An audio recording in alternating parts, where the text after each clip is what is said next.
일단은 오늘 네. 조국 법무부 장관 취임식에 검찰총장이 가지 않았습니다. 네. 그것마저도 뉴스가 될 정도로 지금 상당히 좀 첨예하게 바라보고 있는데 원래 검찰총장이 가나요? 안 가나요? 가야죠. 가죠. 안 가면 말이 안 되죠. 일반적으로 그동안 안 간 적도 꽤 있었던 것 같은데요. 다 간 건 아닌 것 같아요. 근데 이제 그러니까 꼭 가야 되는 건 아니지만 가는 경우들도 제법 있었다. 그래서 아니 이게 우리가 착각하면 안 되는 게 법무부가 곧 검찰이고 검찰이고 법무부인 것이 나머지 있는 외청들 보시면 뭐 교정본부라든지 아니면 무슨 뭐 출입관리소 그렇죠. 이게 사실 그 범정부의 핵심이 아니거든요. 그렇기 때문에 사실 법무부에 파견된 검사들도 많고 또 안 가는 게 관례다 뭐 이런 얘기도 있어가지고. 그건 전 모르겠는데 그러니까 예전에는 법무부 장관하고 검찰총장의 사이가 괜찮았죠. 왜냐하면 대학 검찰총장 검사 선배들이었거든요. 그렇죠, 그렇죠. 근데 아닌 경우가 천정배 장관이 있었고 강금실 장관이 있었고. 그런데 이제 강금실 장관이나 천정배 장관은 그래도 법조인 출신이에요. 그러니까 법조인들은 묘하게 그 직역이 달라도 본인들끼리 공유하는 그 동질 의식이 있어요. 예? 그게 뭐 비판을 받을 수는 있겠지만 굉장히 사법연수원 기수로 이어되는 그렇죠. 뭔가 동질 의식이 있거든요. 그런데 가장 이제 이질적인 사람들이 교수 박상기 장관, 조국 장관 이렇습니다. 그러니까 박상기 장관 때 당시 총장이 박상기 장관은 총장 있었나? 내가 그게 모르겠네. 없었을 것 같다. 정확하게 모르겠네. 예, 어쨌든 근데 총장? 전임 총장 있었죠. 전임 총장 있었나? 예, 어쨌든 그 제가 확인 안 해봤는데. 그러니까 사실 좀 이질적인 상황이긴 하죠. 그러니까 지금 검찰 입장에서 봤을 때는 이거 뭐 검사 출신은 고소하고 뭐 사주도 그렇죠. 안 본 교수 출신이 왔어. 이 시각이 있어요. 그건 맞아요. 근데 더군다나 검찰 개혁을 한다고 하고 그리고 더군다나 어쨌든 잠재적 피의자라는 그리고 또 어쨌든 수사 국면이니까 수사 국면이니까 안 가는 게 맞을 수 있죠. 그러니까 일단 중요한 건 이제 조국 대 윤석열. 조국 플러스 청와대 대 윤석열의 국면이 오는 거죠. 네, 근데 이제 오늘 아침에 그 홍익표 민주당 수석 대변인이 이런 얘기를 하셨습니다. 이 윤석열 총장이 검찰 내부에서 조국 낙마시켜야 한다. 라는 뜻으로 말했다는 얘기가 있다라고 얘기를 해서 오늘 좀 하루 종일 시끄러웠어요. 뭐 당연히 검찰 측에서는 아니다. 그런 말 한 적 없다. 유튜브 하고 싶으신가 봐요. 되게 모르겠어요. 뭐 하자는 건지 모르겠는데 이게 같이 유튜브 하시자고 제가 제안을 공식적으로 드리겠습니다. 근데 이제 당연히 검찰 측에서는 그런 말 한 적 없다라고 얘기를 했는데 제가 알기로 그 김태현 변호사께서 또 검찰 쪽 핵심 관계자들과 상당한 친분이 있는 걸로 제가 알고 있거든요. 자 여기서 그럼 이제 변호사 광고 좀 해도 되나? 변호사 광고 좀 해도 돼? 아니 어쨌든 윤석열 총장이 제가 만나본 적은 없는데 기본적으로 그동안 관찰한 거나 제가 휴민트를 통해서 취재한 걸 보면 검찰 개혁에 당연히 부정적일 수밖에 없어요. 그거는. 그런데 다만 이런 생각을 가지고 있을 수는 있는데 이게 홍익표 수석 대변인 귀에까지 들어올 정도로 통에 들어갈 만한 자리에서 말을 했을까? 전혀 아닐걸요. 왜냐하면 박지원 의원이었으면 약간 그런가 싶을 것 같은데. 왜냐하면 보세요. 그런 생각은 사석에서 했을 거라고요. 그럼 사석이라고 하면 윤석열 총장 입장에서는 본인이 정말 믿을 수 있는 코어들한테만 했을 거라고요. 그렇죠. 이게 새 나갈 만한 사람들한테는 안 해요 이런 얘기를. 당연하죠. 근데 이게 새 나가서 홍익표 수석 대변인 귀에 들어왔다. 그래서 홍익표 수석 대변인 어느 경로를 통해 들었는지 아직 밝히지는 않은 것 같은데 저는 윤석열 총장은 이런 생각 가지고 있을 수는 있으나 그게 이제 말로 밖으로 나와서 흘러다라는 거는 조금 와전됐을 가능성이 있다. 저도 약간 그렇게 보는 게 속마음은 있을 거예요. 그러니까 제가 이렇게 말을 했냐 안 했냐가 중요한 게 아니라 결국은 근데 속마음은 그러니까 행동으로 그러니까 보여줬냐 안 보여줬냐죠. 이번에 사실은 보면은 아니 이게 딱 인사청문회 하려고 하니까 압수수색하고 그다음에 뭐 기자회견 하고 나니까 바로 뭐 소환하고 그다음에 뭐 바로 인사청문회 한 날 기소하고. 좋아요. 그러면 그런 게 본다 그러면 저는 아마 시그널을 보내줬다고 봐요. 질문을 약간 바꾸겠습니다. 그러니까 이게 뭐 누구든지 쿼테이션 마크를 이렇게 딱 따가지고 따옴표를 따서 조국 후보는 안 된다 이렇게 말했을 리는 당연히 저도 없다고 생각을 하고 그걸 누군가를 통해서 전해졌다는 것도 좀 심하다고 생각을 하는데 당연히 이제 그 홍익표 수석 대변인을 떠나서 상당히 많은 바라보고 있는 대중들이 그렇게 생각하지 않을까라는 의구심은 가지고 있었단 말이에요. 자, 저는 이런 생각을 해요. 그러니까 검찰총장의 수사지휘권이 있기 때문에 이 정도는 얘기할 수 있다 봐요. 이 사안은 문제 있는 거 아니냐. 그러니까 사모펀드 거는 문제 있는 건 아니냐. 사안으로 지금 접근. 사안으로 판단할 수 있는데 그게 뭐 굳이 의역하자면은 좀 그거 안 되는 거죠. 그 문제 있으면은. 그러니까 저는 근데 그거를 전원하는 과정 중에서 저희도 이런 경우 있잖아요. 저도 뭐 한 다리 건너서 누가 제가 이렇게 얘기했다라고 저한테 전원하면은 딱 그 다운표 안에 들어있는 말 들어보면 저건 내가 평소에 하는 얘기 아닌데 그렇죠. 이런 느낌이 들 때가 있잖아요. 맞아요. 그러니까 그 윤석열 그 후보자 같은 윤석열 총장 같은 경우에도 제가 이 말이 오늘 아침에 나온 다음에 진짜 가까운 사람한테 물어봤어. 이게 윤 총장이 이렇게 말했을 가능성이 있냐 했더니만은 이런 얘기를 하는 사람이 아니다. 이런 얘기를 하는 사람이 아니다. 이런 얘기. 굳이 자기가 봤을 때는 이 사람은 수사에 대해서 얘기할 수는 있겠지만은 정치적 정무적 판단에 대해 가지고 얘기했을 가능성은 없다. 예를 들어 조국은 안 된다. 그거는 아니다라는 생각을 하더라고요. 아마 이런 거죠. 그러니까 지난주에도 제가 그 말씀 드렸는데 여권 인사들 소위 말하는 여권 인사들이 확 이제 사실 이 판국에 조용했거든요. 예. 조용하다가 여권 인사들이 확 이제 목소리를 높이고 여권의 빅마우 진보진의 빅마우스들이 이제 목소리를 높이고 진보 지지층이 결집한 거 그게 언제부터냐면 뭐 기자간담회 얘기하는데 아니에요. 검찰 압수수색 8월 27일 이후입니다. 그러니까 그거는 여권에게 어떤 효과가 있냐면 프레임을 전환할 수 있는 효과가 있는 거예요. 예. 인간 조국의 도덕성과 위선 이 맞냐 그르냐 여기서 검찰 개혁 때 개혁을 저지하는 검찰 기득권 세력 이걸로 전환이 되는 거예요 프레임이.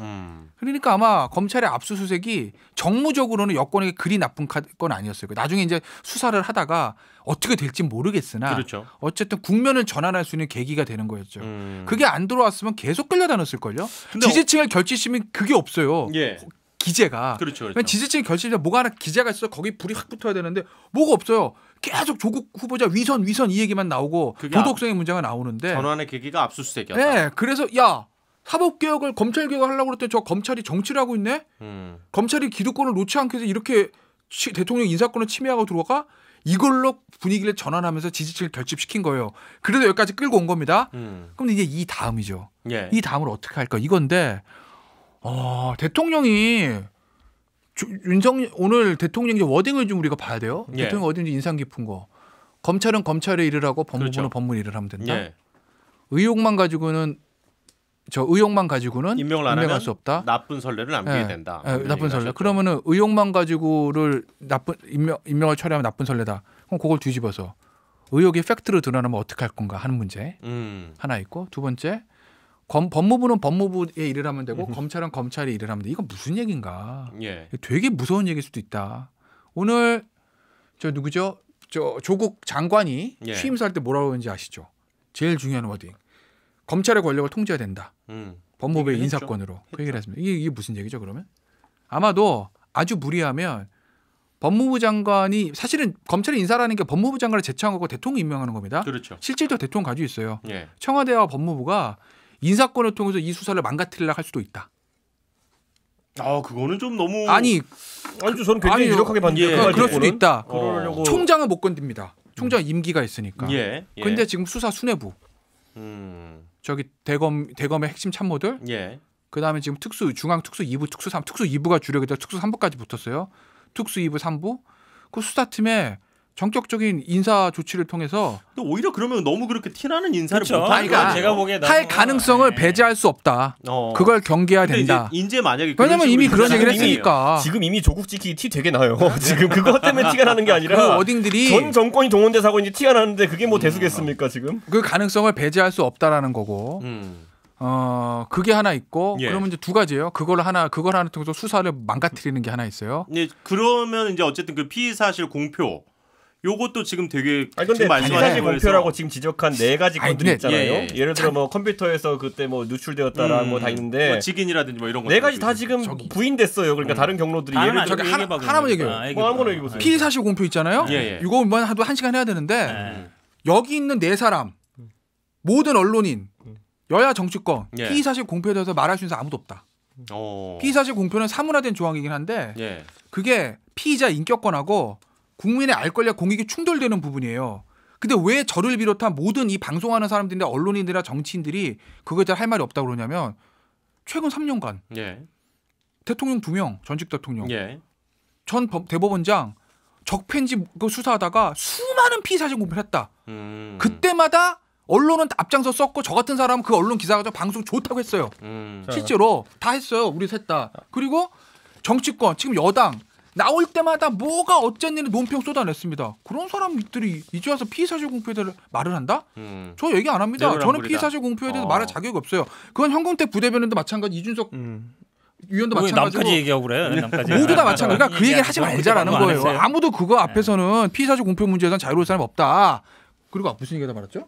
몰라. 네 가지 얘기해보라. 그러니까 여기서 잠깐 아까 이제 민주당이 제기한 게 뭐 4대 이제 의혹이거든요. 첫 번째가 중앙일보 기사 얘기하는구나. 노한중 문건인데 이거 뭐 그 해당 기자가 그 부산대 직원이 문 열어줘서 촬영했다고 이미 확인된 거고 그 영상 남아 있고요. 두 번째는 생활기록부인데 이거 봤더니 한영애고 직원이 조회했다고 다 나왔고. 그렇죠. 세 번째 총장 표창장 같은 경우에도 보면 다 이거 뭐 컬러 본 사진 이런 거 박지원 의원이 공개했는데 검찰이 압수한 거는 흑백이다. 다 이렇게 나왔잖아요. 그러니까 저는 이 시점에서 과연 그럼 뭐 때문에 피의자 공표라고 주장하는가 자체가 다 무너졌어요. 그리고 아까 하던 얘기하면 인사권에서 검찰 수사를 망가뜨려 할 수도 있다. 네. 그걸 검찰이 알기 때문에 수사 속전속결로 끝내려는 거예요. 속전 제가 알기로 그러니까 인사를 하기 전에. 왜냐하면 오늘 결과를 보겠다. 취임하고 내일 인사할 수는 없잖아요. 그렇죠. 그래도 뭐 인사를 하려면 뭔가 감사도 해야 되고 뭔가 이제 좀 근거를 만들어야 되잖아요. 왜냐하면 그거 안 하면은 우병우 전 수석에 의해서 알 수 있어요. 직권남용 아니겠어요? 네. 그러면 시간이 걸린다고요.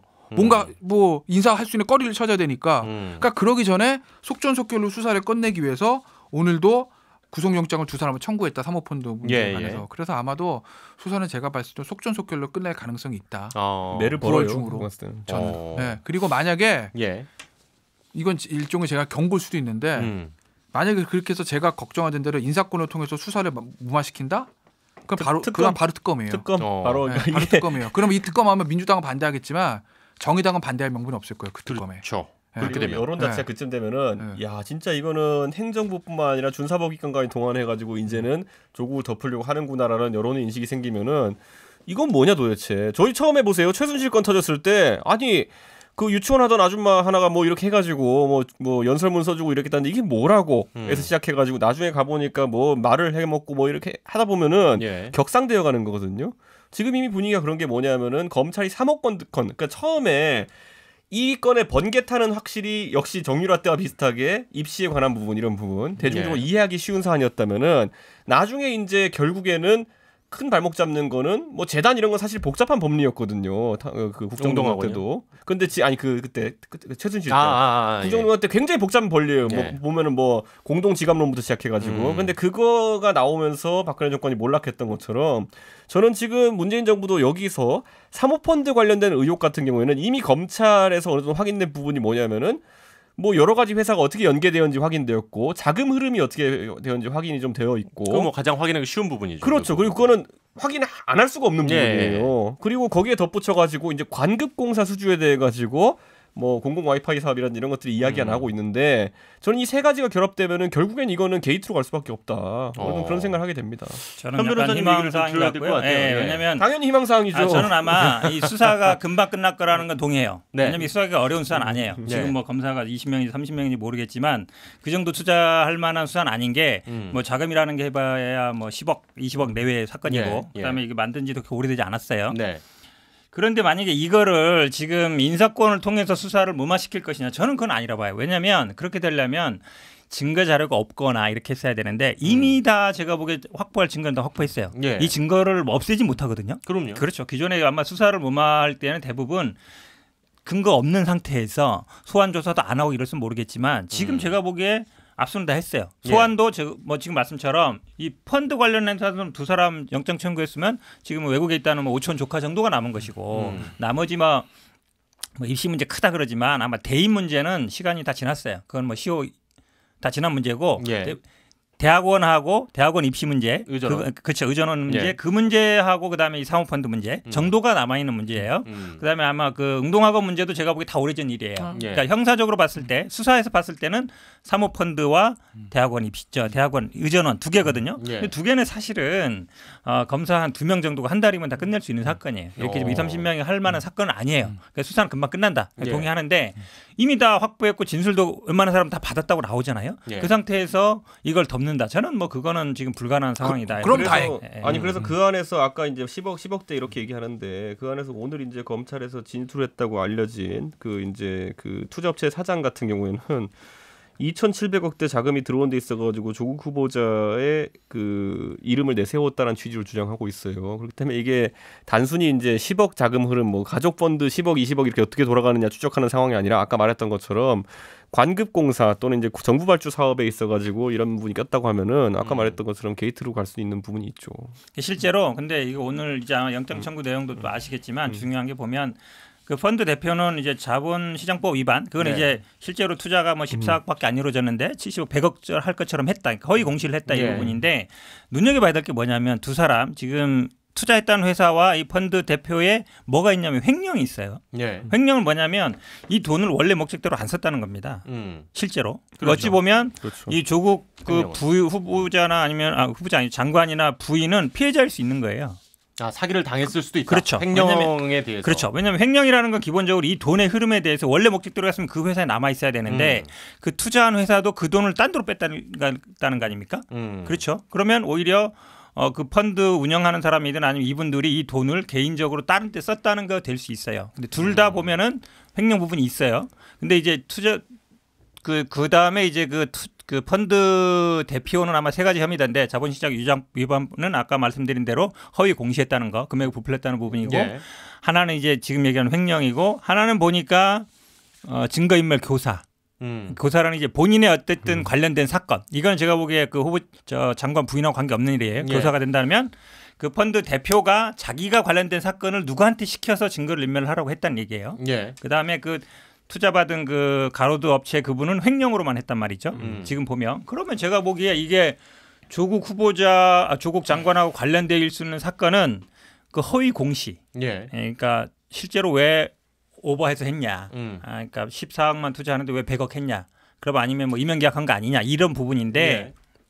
이 부분은 제가 보기엔 이 부인이 그런 것까지 알아서 이거를 뭐 예를 들어서 70억 뭐 한다 그러면 70억 안 되면 법에 위반된다. 이거는 아닐 것 같아요. 제가 보기엔 아마 그 펀드 대표나 이런 분들 뭐 오천 조카와 관련된지 모르겠지만 이런 분들은 이게 문제가 될 수 있는지 알았겠지만 실제로 법적 책임도 그 투자한 사람은 그런 책임 없습니다. 이 펀드를 관리하는 사람이 지는 거예요. 네. 저기 천 변호사님, 제가 요거를 하나 여쭤볼게요. 그 요즘 이제 민주당에서도 이런 얘기가 좀 많이 나오고 있어가지고 그러면 지금 검찰이 정치를 하고 있다고 봐야 됩니까? 아니면 전혀 그런 의도가 없다고 볼 수 있습니까?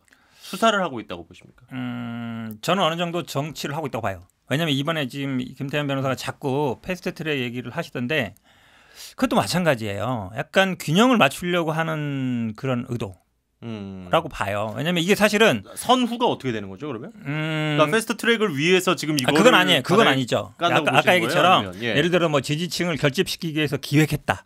이거 절대 아니죠. 압수수색 계기로 해서 뭐 지지층 결집했을 수는 있지만 그건 결과론적인 얘기지 의도하고 한 건 아니고 예. 어쨌든 제가 보기에 가장 큰 거는 조국 장관에 대한 거부감, 검찰의 거부감. 아까 얘기처럼 이제 뭐 검찰 출신이 아니고 사회 출신이 아닌 거. 그리고 더 큰 거는 검찰에 뭔가 힘을 빼려고 한다. 검찰개혁. 그렇죠. 검찰에 대한 그렇기 때문에 당연히 거부감이 있을 것으로 보고 어쨌든 뭐 자유한국당에 고발한 것도 있지만 여론에서도 계속 이 의혹 제기를 하기 때문에 어떤 수사의 명분은 됐다고 봐요. 그런 부분에. 그렇긴 하지만 사실은 그 전부터 우리가 계속 우리 당에서 얘기했던 게 왜 소환 조사를 안 하냐. 패스트트랙 의원들에 대해서 증거도 다 많고 사실은 이 지금 패스트트랙 사건은 소환 안 해도 기소해도 아무 문제 없는 사건이에요. 왜냐하면 카메라 수백 대가 있었죠. 네, 제가 그 카메라 소환 봤거든요. 조사는 경찰에서 안 한 거죠 무슨. 아니 소환해도 안 나오니까. 이번에 송치했으니까 그럼 검찰 문제는 아닌 거죠. 처음에 왜 그러냐면 이거를 남부지검으로 보낸 다음에 예.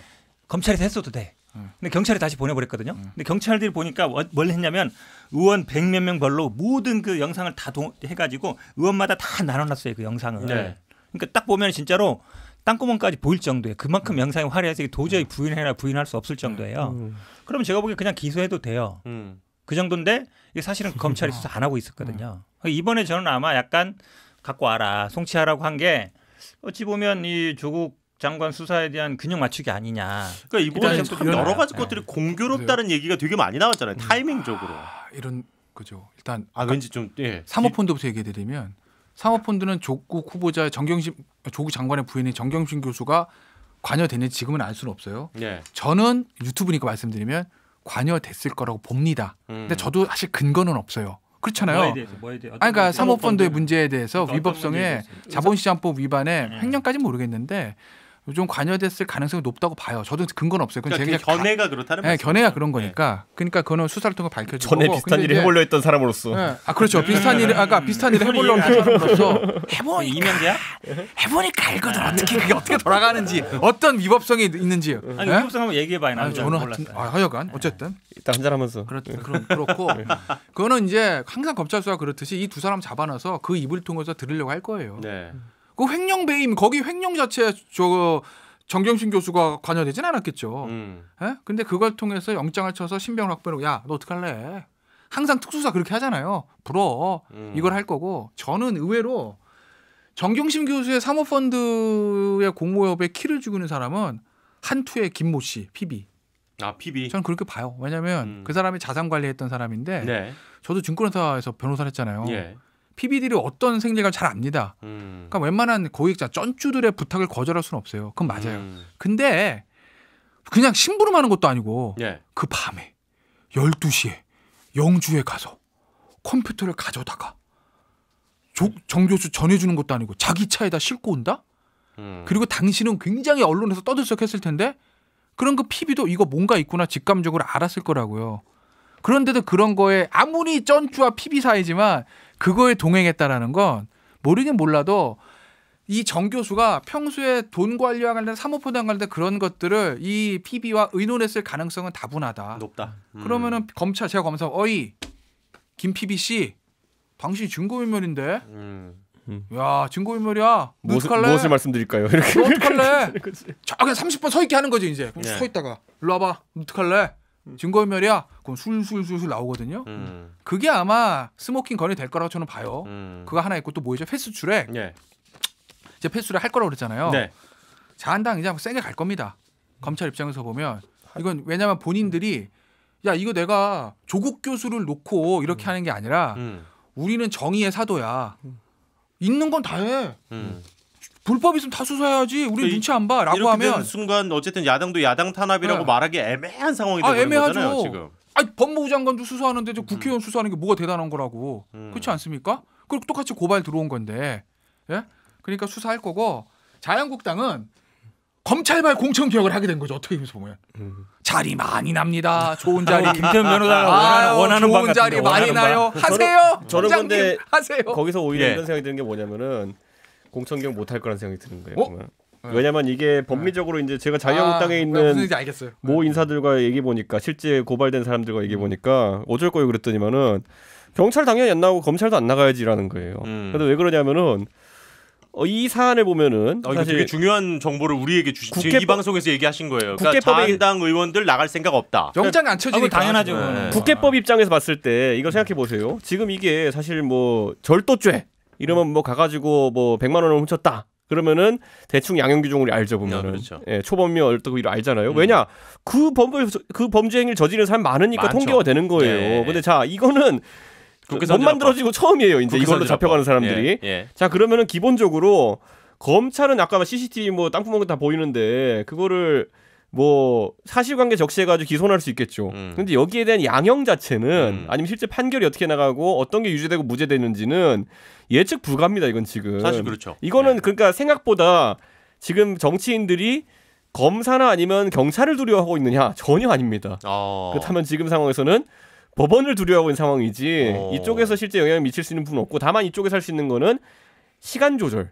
예. 언제 기소할 것 언제 재판받게 할 것이냐라는 건데 저는 이제 윤석열 총장 이걸 받아들었다고 해가지고 성급히 움직일까라는 생각을 하게 되고요. 예. 그리고 저는 두 번째로 아까 공천 관련해 가지고는 오히려 공천 개혁에 저해 요소가 될 수 있는 게 뭐냐면 원래 기소되면은 어지간하면 형사사건 기소되면은 공천이 굉장한 불이익이 됩니다. 네네. 근데 지금 상황에서는 당을 위해 앞서 박영원 나서 대표 싸운. 당신이 나가라 그래가지고 내가 했는데 나한테 공천 불이익 주는 거는 그리고 당신도 고발됐는데 어떻게 하겠느냐 했을 때는 공천 개혁 자체가 거의 불가능해진 상황이 올 수 있습니다. 원래는 당원권 정지거든요. 그렇죠. 자유한국당 당원 바뀌어가지고 기소되면 당원권 정지예요. 자 그러면은 의원들 입장에서는 뭐냐? 그렇죠. 의원들 입장에서는 오히려 기를 쓰고 선거에 달려드는 거예요. 그러네요. 당선이 곧 방탄이다. 예. 그런 생각이 들면은 그렇기 때문에 생각보다 당선이 방탄. 생각보다 선거는 열심히 할 거다 그 사람들.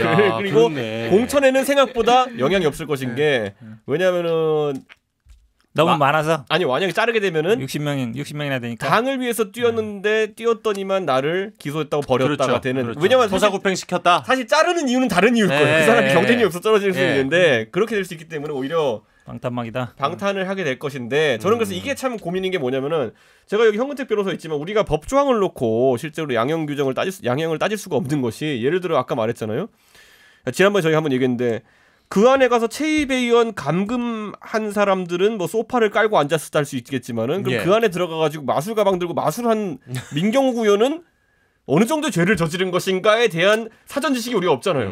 아이고 감금죄 공범이지 뭐. 아니 그러니까 그런데 그게 사실 그 상황에서 그런 것들을 감금으로 놓느냐 아니면 뭐 감금의 엔터테이너 정도로 놓느냐 뭐 여러 가지 있을 거 아니에요. 이준석 최고위원 얘기 들으니까 헛꿈 꾸지 말고 그냥 방송해야 되겠다. 자리 안 나겠네. 방송하자 그냥. 좋습니다. 예, 뭐 일단은 우리가 법원이 아니기 때문에 우리가 검찰과 지금 현재 어쨌든 이제 조국 장관 임명과의 지금 검찰 분위기는 어떨지에 대해서도 우리가 얘기를 지금 잠시 해봤는데. 일단은 그 수사는 빨리 진행될 것이라는 거는 우리 패널 분들이 다 동의를 좀 해주신 내용이고 없어요, 제가 봤을 때는. 그리고 이제 그거에 대한 결과 발표가 나올 것이고 이제 그 이후의 상황 제가 보기에니까요. 우리 그 김태현 변호사가 이제 경험자로서 자본시장법 얘기하셨는데 보니까 별거 없을 것 같아요. 왜냐하면 기본적으로 왜냐하면 고객들 상대봐서 알겠지만 교수 선생님 이런 분들이 사실은 세상 물정 잘 모릅니다. 잘 몰라요. 그래서 대부분 그냥 하는 능력이 대단하신 분인 것 같던데. 왜냐하면 실제로 이분들이 예를 들어서 어떤 업체에 투자하거나 예를 들어서 뭐 무슨 큰 대기업에 투자하는 게 아니라 지금 보면은 굉장히 소규모 업체들이잖아요. 잘 모르는 일반인들은 할 수 없는. 원래 주식장은 소규모 업체를 하는 거예요. 아니 그거는 어찌 보면 선수들이 하는 거야. 평소에 이제 주식하는 분들이. 근데 교수님이나 이런 분들이 제가 보기에 그렇게 주식의 전문가들 잘 못 봤어요. 근데 지금 일단은 선수가 옆에 있다고 주장을 하시는 거고 오촌 조카가 선수가 없다고 주장을 하시는 거기 때문에. 그러니까 그분이 예를 들어서 어떻게 했는지 모르겠지만 알겠습니다. 이 장관이나 이 부인이 그거를 어떻게 할 가능성은 저는 높지 않다. 일단 요 얘기 여기까지 할게요. 여기까지 하고 그런데 이제 어쨌든 수사 속도가 빨라질 것이다. 빠른 결과가 의외로 빨리 나올 거다라는 이야기를 세 분이 다 얘기를 해주셨기 때문에 우리 다음 녹화 전에 결과 나올 수도 있어요. 아니죠. 정도까지는 아니고. 추석인데. 아니요, 이제 추석이구나. 송편은 드시게야지. 추석 지나고. 그러니까, 송편은 드시고. 이 얘기는 저희가 결과가 나오고 또 한 번 할 기회가 분명히 있을 것 같아요. 연달아 구속영장 치는 라인을 보면 대충 감이 잡히겠죠. 알겠습니다. 예, 요거 한번 지켜보고 우리 다음 방송 때 또 분명히 저는 이 얘기는 한 번 더 하게 될 것 같아요. 한 번? 쭉. 쭉. 자, 좋습니다.